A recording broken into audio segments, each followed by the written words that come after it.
One of the truly inspiring things that has come out of the pandemic situation here in Saskatoon is the way so many individuals and businesses and organizations have stepped up to help others in need. One of those organizations that's leading the charge in that regard is the Saskatoon Tribal Council. Very happy to be joined today by Chief Mark Arcand of the STC. Chief Arcand, thank you for taking a few minutes to chat with us. Before we get into the specifics, tell us what led to this decision to help folks out in our community. Well, first of all, thanks for having me. It's great to be on. How this all started was when the pandemic was announced and Saskatchewan basically shut down everything, right? All of our services at the White Buffalo Youth Lodge were completely shut off, right?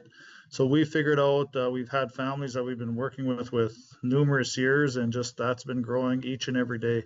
So we decided to say, how do we keep people safe and keep them at home during this pandemic, right?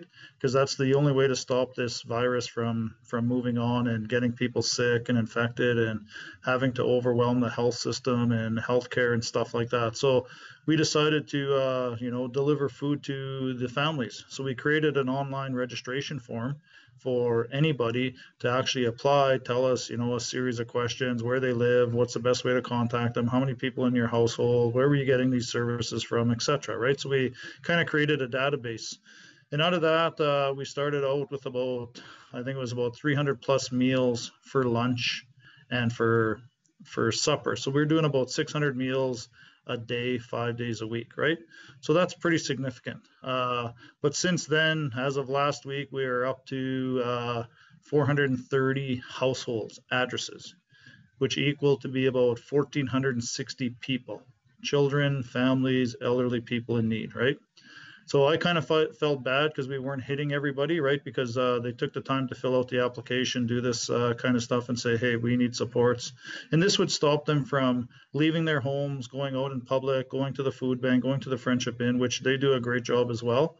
It just, it didn't solve the problem of keeping people at home, especially the people in the vulnerable areas, the vulnerable sectors, to really stop this pandemic from hitting that area, right? So we created a delivery team inside of our organization with our staff, reassigning them and doing this kind of stuff. So I think we had about 7 or 8 delivery teams of 2 people per vehicle, practicing all the safeguards, PPE equipment, gloves, masks, hand sanitizing, disinfecting their vehicles, whatever it may be, to keep them safe as well.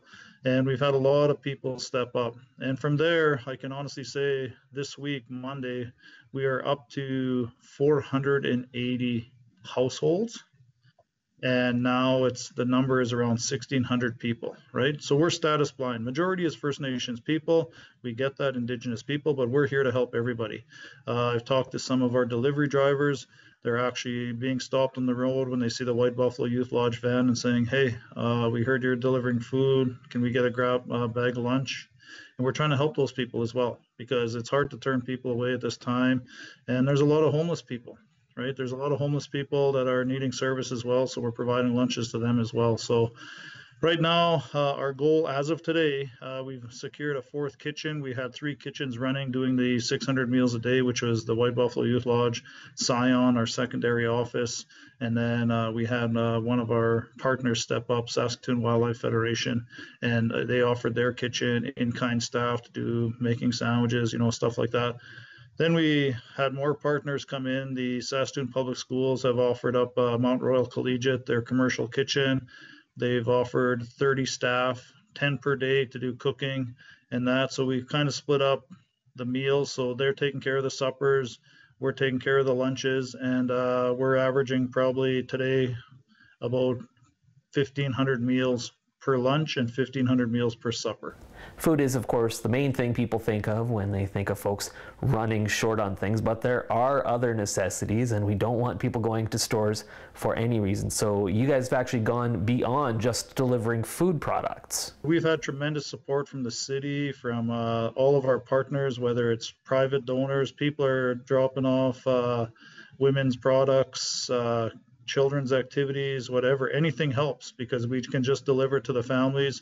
And we have our database to say there's 7 people that live in this house, single mother, etc. So just trying to give opportunity to people. Then we also have the opportunity for our staff to let them know, if you have anybody you need to talk to, we have our mental health supports inside of our organization. They've got a number to call, all that stuff like that. So really trying to be a dynamic organization that covers a lot of bases so we can keep people at home and also divert them to other services in the city if we don't have them, like housing, for example, right? Or the hotel situation, whatever services out there, we're really working together to really try to promote and keep people safe.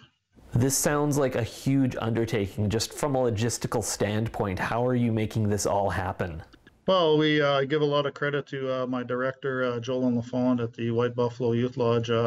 He's in the trenches, I call it, every day, working with the inner city people, and he understands their needs, and he's been going diligently. And we support him through our level as the tribal chief, all the way down to our senior managers and everything else to give him what he needs. It is a big undertaking, but you know what?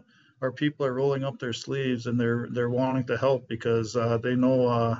We're fortunate we have work to do and they're working and they can't do their normal job. So we reassign them and they're saying, how can we help? I think if there were a tagline for this whole situation, it would be those words, how can I help? It's great to hear people saying that, and I'm guessing people watching might also be saying the same thing, how can I help? What is the best way for folks to get some more information if they'd like to help out either by donating or possibly helping deliver goods, or if they're actually someone in need of some help themselves? Well, I usually tell them to go through myself. They can call our office at 956-6100, or they can go through my email address, which is markarcand at sktc.sk.ca. That way I can point them in the right direction because our director is pretty busy, so I don't want him being overwhelmed with all of these things, and I'll support him in that area to make sure that we have a person that we direct all the donations if they want a charitable receipt. It's a big buy-in from everybody in the province, in the city especially, that we're all rolling up our sleeves, and it is about helping each other and keeping people safe. Well, I know you two are very busy, so I don't want to take any more of your time, but I sure appreciate you giving us a few minutes today, and the whole community really appreciates everything you're doing to help people out in this time of need. Thanks very much, Chief Arcand. Oh, thanks for having me, and hopefully we'll talk soon and give you a bigger update as to where we're at in all of this. And thanks again for everybody helping out, and please be safe and follow the public health orders, and we'll all be safe and get through this together. Thank you.